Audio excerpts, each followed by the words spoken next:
Hi everyone, myself Amrutha, Assistant Professor from Department of Computer Science. Today we have been going to discuss about the topic round robin scheduling algorithm from operating systems.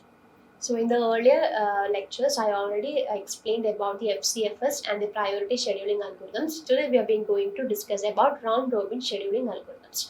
So round robin scheduling algorithm is one of the most efficient scheduling algorithms. So let's move on to the topic.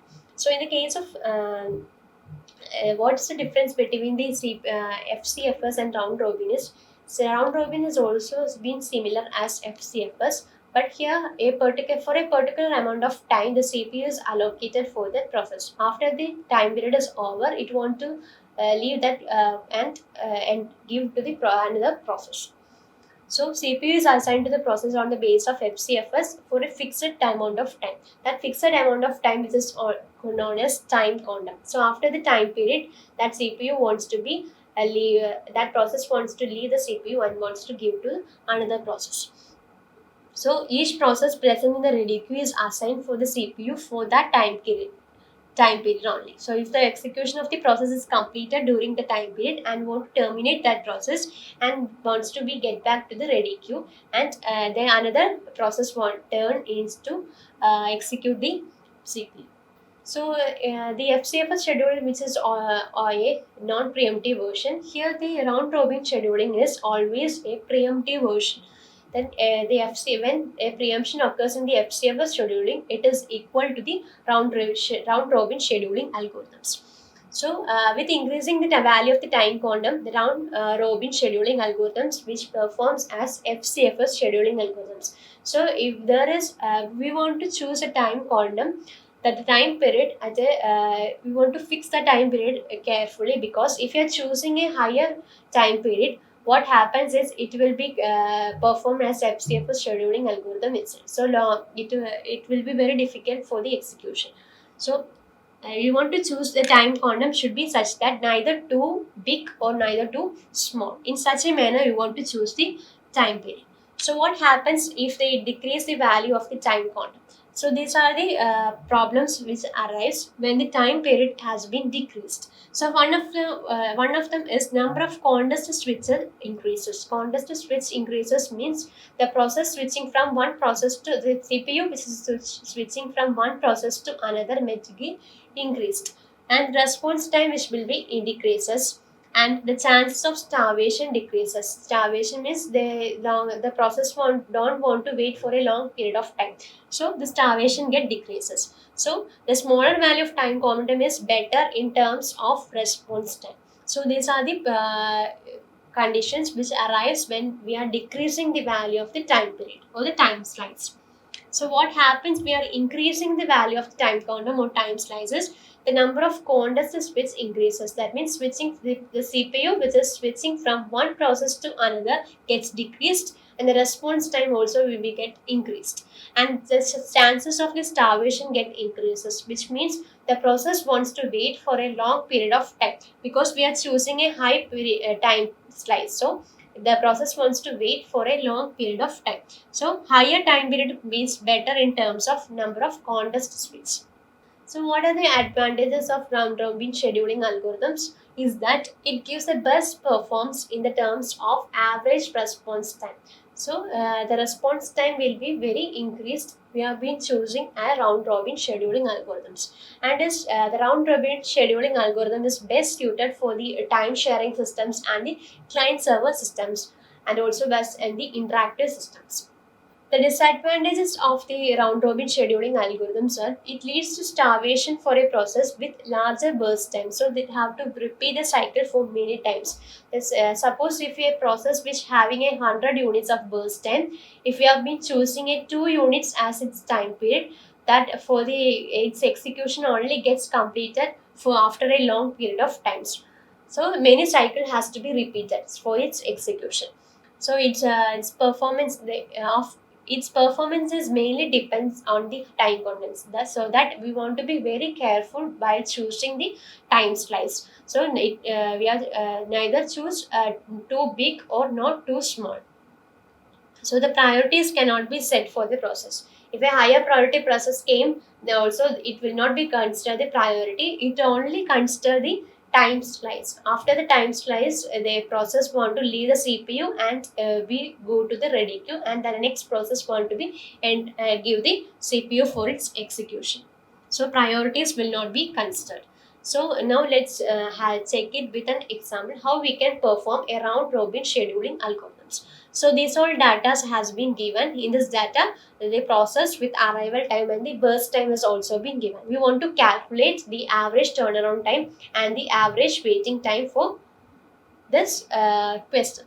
So here the time slice or the time quantum which is given as 2 units. So after the 2 units of execution time, the process each process want to leave the CPU and want to be in the ready queue. So just see how it has been happening. How we can draw a Gantt chart for this question. So first at time interval 0, P1 has been arrived and P2 has arrived at 1 and P3 at 2 and P4 at 3 and P5 at 4. So first of all, in the Gantt chart, P1 has been arrived at time interval 0 and it executes for, we have been choosing time slice as 2 units. So after its 2 units of execution, it wants to leave the CPU and want to check whether at next interval any process has been arrived. So you first of all draw the P1. Then after 2 units of execution time, just look which if any process has been arrived. So in this figure, you can see that till time interval 2, P2 has been arrived and P3 also has been arrived. So its burst time is P1, P2's burst time is 3 and P1's burst time is 1.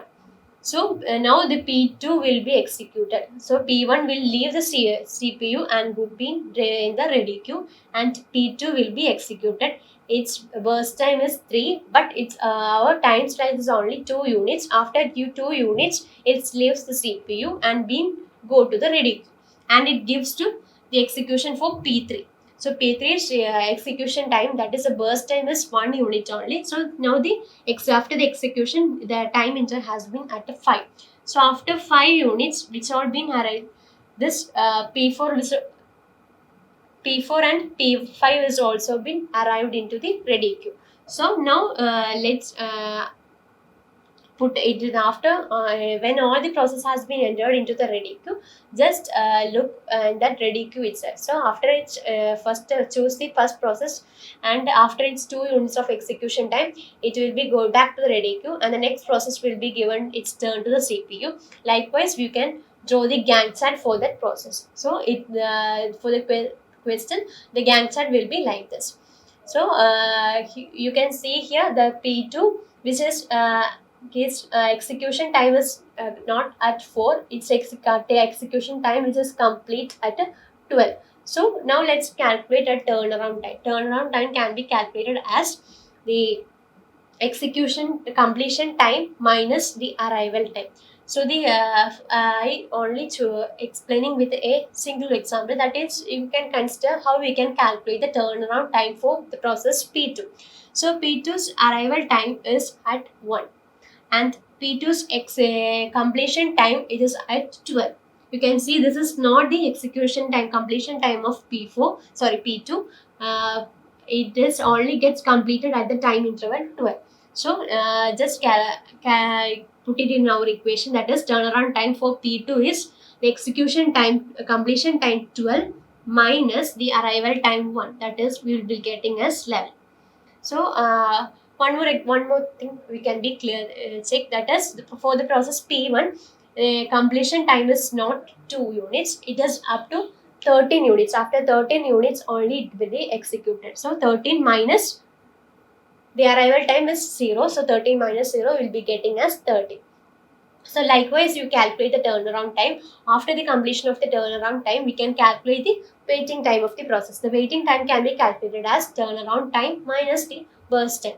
So for the process P1, the turnaround time is 13 and the burst time is also and the average waiting time can be calculated as the turnaround time minus the burst time. So the turnaround time is 13 and the burst time is 5. So we can calculate it as 13 minus 5, which is equal to 8. Likewise, you calculate the average waiting time for each processes, and likewise we can calculate the average turnaround time and the average waiting time for each processes. Since there are 5 processes, divided by 5. Likewise, you get average turnaround time is equal to 8.6 units and average waiting time is equal to 5.8 units. Now let's have another example, that is round robin scheduling algorithm. Here also I am been choosing the time interval time slice as 2 units. So here you are given of 6 processes, and the arrival time and the burst time is also been given. So P1 is arrived at time 0 and its burst time is 4 units. Since it is a round robin scheduling algorithm, after 2 units of execution time, this process will leave the CPU and wants to give to the next process turn is to allocate the CPU. So how you are performing is at time, first of all you want to draw the Gantt chart for this. So at time interval 0, P1 has been arrived. So after the execution of 2 units, that means after at the time interval 2, you just check it which all process, if any process has been arrived or not. So at time interval 2, you can see that P2 and P3 which has been arrived. P2 and P3 which has been arrived. So P2 is having a 5 units. So after execution of 2 units, P2's 2 units, it becomes 4. So you now check 4 at 4 units if any process has been arrived. So you can see that P4 and P5 also been arrived. So it will also be entered into the ready queue now. And now P3's turn. So P3 which having 2 units of execution time. So after its 2 units of execution, P3's execution completed. So next, which all processes? Now all the processes in the P up to P6, only after 6 units, the P6 has been entered into the ready queue. So once all the process has been entered into the ready queue, just choose the processes which are in the first order. You just allocate the CPUs. So you can likewise you can draw the Gantt chart like this. So likewise you draw the Gantt chart for that, and now we want to calculate the turnaround time and the waiting time for each of the processes. So the turnaround time can be calculated as completion time minus the execution. That is the turnaround time of this P1 can be calculated as, how we can calculate it is turnaround completion time minus the arrival time. That is P4 P1 the execution gets completed at not at 2 units, it will be executed at 8 units. So 8 minus P1 has been arrived at time interval 0. So 8 minus 0, which will be getting as 8. Now for the P5, you can just look P5 6 completion time. It has not been completed at 11 and also not been completed at 17. It is get completed as 21. So 21 minus the arrival time of P5 is 4. So that 21 minus 4, which will be getting as 17. Likewise, you calculate the turnaround time for each of the process. Now calculate the waiting time of the process. Waiting time can be calculated as turnaround time minus burst time. So you already get the turnaround time. Just subtract the burst time of that each process and calculate the waiting time. And at last you calculate the average turnaround time and the average waiting time of the problem. So by the end of the session, I think you all be understand about what is a round robin scheduling algorithms. I explained with an example how we can perform round robin scheduling algorithms. One of the most efficient scheduling algorithms is round robin scheduling algorithms. So thank you.